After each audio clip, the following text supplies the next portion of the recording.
Alright. We're gonna have a cooking competition between me and my friend while I explain how my movie intro uses or challenges different conventions and how it represents different social groups. Let's go. As you can see, we have the steak, the pan, seasonings. What do you? Actually, I couldn't do it because I'm not gonna baste it. I'm too lazy. This guy's film effing stinks. My film intro both uses and challenges conventions of the coming of age genre and horror genre. Yes. My film uses conventions like found footage. I didn't even bite. This is a style where the camera exists within the movie itself. No. Filmed by characters within the movie.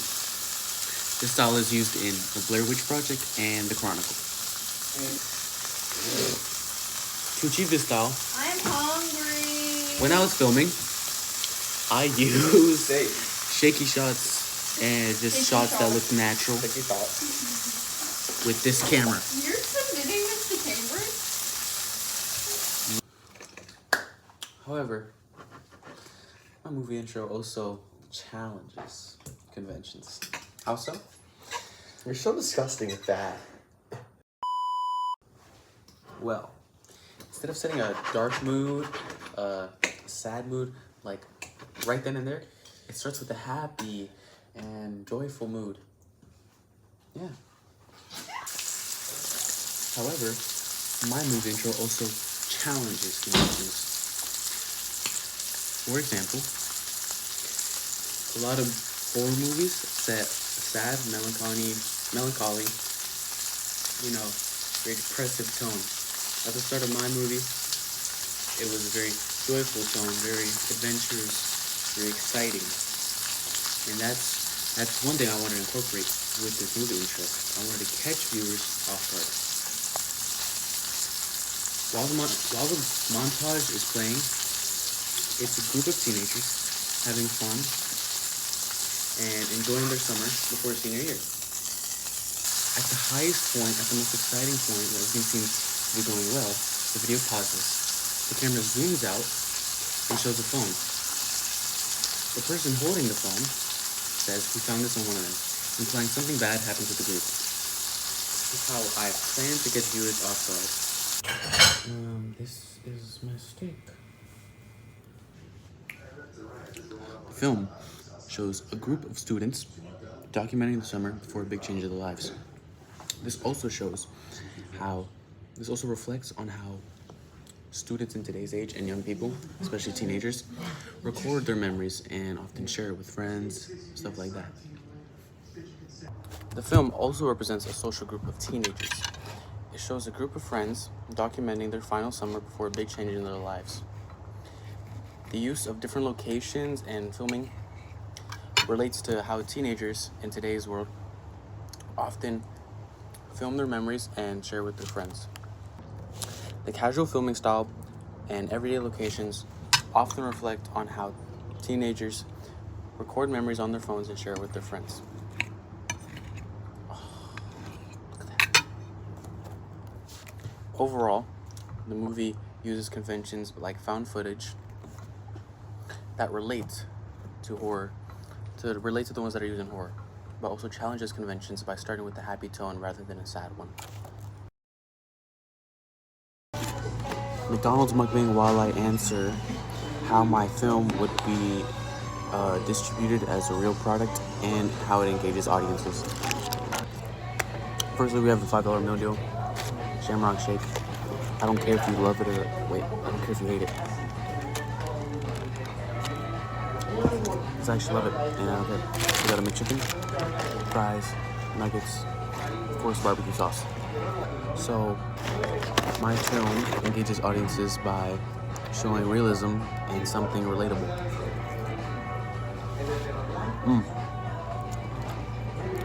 Using the found footage style and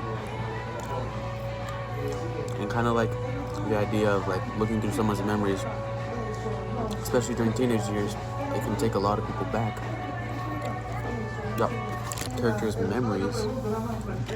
It engages the audience and makes them feel connected to the characters themselves, and creates an emotional attachment to them, almost in a way.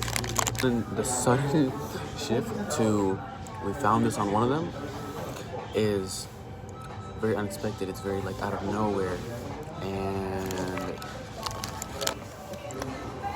how my film shows everyday activities like eating, hanging out with your friends, driving in a car.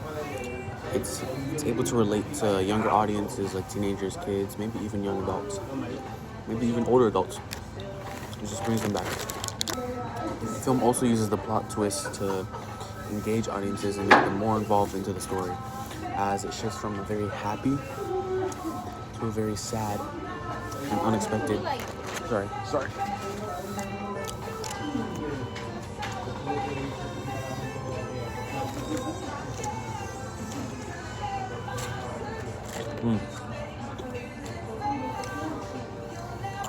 My film also uses a contrast that engages audiences. It starts with that very happy montage of a group of friends, then shifts to Jesus Christ.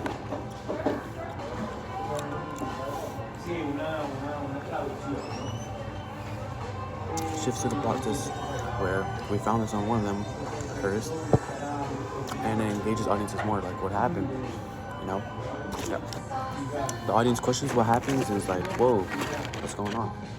You invest in more because it goes from this very happy, very nostalgic montage, group of friends having fun. Nothing seems like it's gonna go wrong to everything going wrong, and a lot of questions left unanswered. Boom. If this were like a real piece of media, it would most likely be distributed through YouTube and TikTok, as this style of film is very popular on those platforms, especially more TikTok, and a lot of teenagers in today's world kind of look for those movies as a sense of comfort and warmth. No. Overall, the film engages audiences through twists, through premises of the movie itself with teenagers, and it would be distributed through popular social media platforms, especially with teenagers, and it would reach audiences such as teenagers. And yeah, I'm about to eat the rest of this food.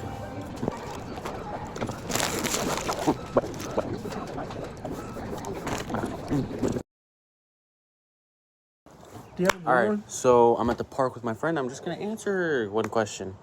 How did my production skills improve during this project? Alright, so you don't? No, I'm joking. One major thing is audio-wise. So I wanted to do this thing in the opening scene where the song starts in a non-diegetic format where it's just playing in the background, where it transitions to a diegetic where it's playing from a car speaker. And that was a very difficult thing for me to learn. I had to learn it. So what I did was I took the audio, cut it in half. I had to match it up with the audio from the actual clip that had the music playing. And I kind of faded the music into the scene with the diegetic song in the background. And then same thing, I had it fade out back into the non-diegetic after that scene. So that's one way my production skills improved, because I learned how to edit sounds and music better. Another way my production skills improved is color grading within this project. So most of the shots I filmed, I had a preset filter on the camera that I use, but some of the shots came out different looking, and obviously you don't want that. You want to kind of have like the same look, same vibe for every scene for the happy part. So I had a color code and all this stuff, make sure everything looks right, make sure it doesn't look too vibrant or too wonky, stuff like that. And yeah, that's another reason. Another thing is using text. I haven't really used a lot of text in the projects previously, but this one requires a lot of text because of the credits and stuff like that. So I learned how to fade them in and out, made them stay there for the right amount of time, not too long, not too short, and just kind of match the background, because let's say I have a white white text right here, you're not really gonna see it because the white and stuff like that. So just stuff like that. And yeah. Another way I learned how to improve my production skills is using imagery to convey like mood and message. So one example is the shot of the cleats hanging by themselves on a wire. Zooming in, it implies, you know, after the cut of something happened to them, it implies, oh, what happened? Like, is this someone die or something like that?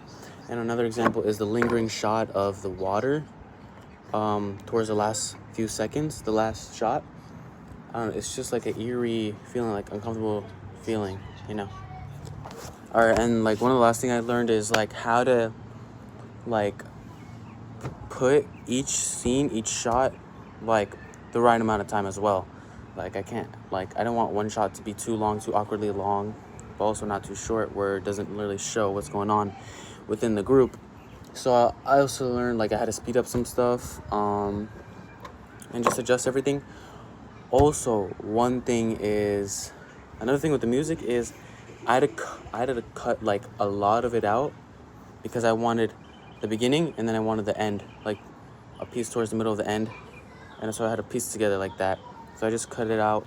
I also line up the beat with stuff like that so it could transition smoothly.